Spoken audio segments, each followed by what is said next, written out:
asohotse mu rusengero akigenda abigishwa be baramwegera baramubwira bati databuja wiboneye imyubakire myiza arababwira ati ibi byose mureba bizagira iherezo n'ibuye rizasigara rigeretse ku rindi ritajugunywe hasi yongera kubabwira ati irinde hatagira umuntu bayobya kuko benshi bazaza bishushanya biyita izina ryanjye. Yesu nashimwe bakristo bene data dusangiye umurimo. Ndagira ngo tuganire ku ijambo ry'Imana. Ijambo ry'Imana nge nitwa Ntegerejimana Petahiya wo mu karere ka Rutsiro mu ntara y'Iburengerazuba. Ndi umukristo muri ADPR muri paruwasi ya Rundoyi. Imana itugire neza. Ndagira ngo tuganire ku ijambo ry'Imana. Ninjye mukunda kumva nkoresha ibiganiro kuri Witsemba Kwaya, kuri channel ya Witsemba Kwaya. Ubwo rero cyakoze mudukurikirana kuri iyo channel, mushobora no kudukurikirana ku cyatumye ubaho channel ntayirahari. Imana itugire neza. Ndagira ngo dukomeze tuganira ijambo ry'Imana. Tugiye gusanga muri Matayo ibice 16 umurongo wa 15 na 16. Matayo 16 umurongo wa 15 na 16 haravuga ngo arababaza ati ariko mwebwe ubwanyu mugira ngo ndinde? Simoni Petero aramusubiza ati uri Kristo umwana w'Imana ihoraho. Yesu ahimbazwe cyane. Ndagira ngo iri jambo dusomye turiganireho mu ntego ivuga ngo menye ukorera uwo ari we.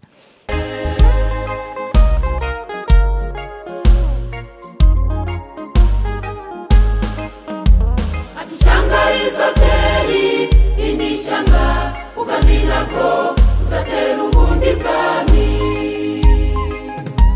kandati muzangwa n'abantu bose bazizi izina ryanjye ariko bakundwa Daniel aravuga ati abazimana yabo bazakomera bakora iby'ubutwari mubagamo abazimana yabo bazakomera bakora iby'ubutwari mubakore abazimana yabo bazakomera bakora iby'ubutwari mubasore abazimana yabo bazakomera bakora iby'ubutwari mubakobwa abazimana yabo bazakomera bakora iby'ubutwari. Menya uwo ukorera uwo ari we. Iri jambo rero Yesu yaribajije abigishwa be bicaye ahantu batuje, harimo babaza ngo mbese iyo mugenda hirya no hino abantu mwumva bavuga ngo ndinde, bavuga ngo ndinde, bamwe batureriya abandi ati. Ibyo byose rero nkuko babivuze usomye icyo gice cya 16 wakumva uko bamushubije. Ariko arangije ati nese ubwo abantu babivuga bacyo mwebwe muvuga ko ndinde? Batangiye kujijinganya. Petero ati Kristo umwana w'Imana. Imana itugire neza. Ndagira ngo twumvire ijambo neza.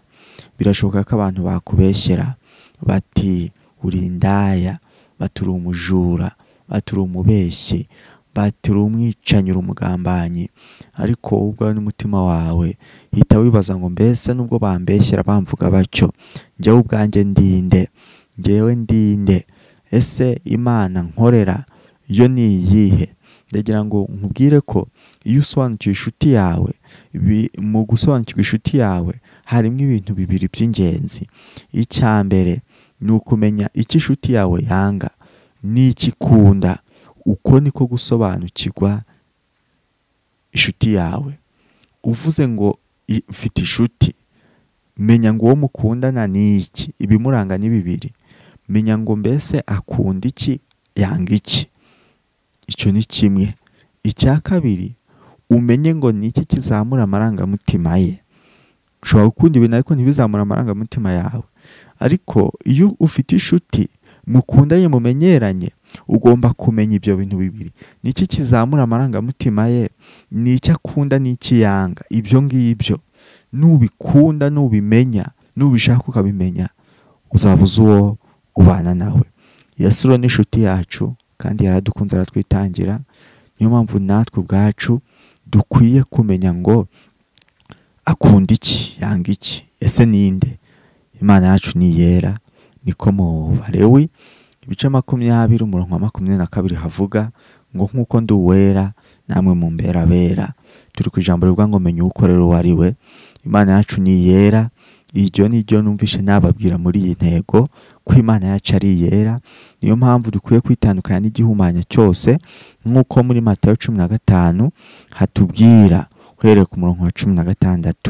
Dukwiye kwitandukanya n'igihumanya cyose kugira ngo Kristo Imana yacu ikomeze kutubera abera, natwe turabera. Imana ishimwe cyane. Petero rero ndagira ngo iyo umaze kumenya ukorera uwo ari we, umuvuga uko ari, ntumubeshyera. Iyo uvuze ngo Imana ishobora byose, ntuyibeshyeye. Iyo uvuga ngo Imana iba hose, ntuyibeshyeye. Iyo uvuga ngo Imana ni urukundo, kuko nawe ugaragaza ko urukundo rw'Imana ruri muri wowe, ntabwo uba ubeshye, ariko bisaba gusobanukirwa ukorera uwo ari we. Petero rero amaze kuvuga cyo, maze Yesu aramubwira ati ni ukuri nawe kubw'ibyo uvuze ari Imana igukoresheje, udakoreshejwe n'abantu, udakoresheje amarangamutima y'abantu, nawe nguhinduriye izina, nguhaye irindi gitwa Petero, bisobanura ngo urutare. Naho amarembo y'ikuzimu yahaguruka, ntazashobora urwo rutare kubw'itorero nzaba nubatseho. Imana ishimwe cyane. Haranira rero kumenya Imana yawe. Imana ukorera uyimenye, mu kazi urimo uyimenye, aho uri kuyimenye, kandi reka uhamye Imana ukwiriye utayibeshyeye. Muri ibyo yaravuze ngo numara kuyimenya, numara kumwakira nk'umukiza wawe, muhamye mu bandi ibyo yagukoreye, usabe n'Imana ibahishurire Yesu, bahabwe ubwo buntu wahawe nawe. Imana ishimwe. Mwakire neza ijambo ry'Imana. Iri ni ryo numvishe nabaganiriza muri aka kanya, kugira ngo ribabere impumuro muri uru rugendo. Menya ukorera uwo ari we. Yesu aguhe umugisha. Amen.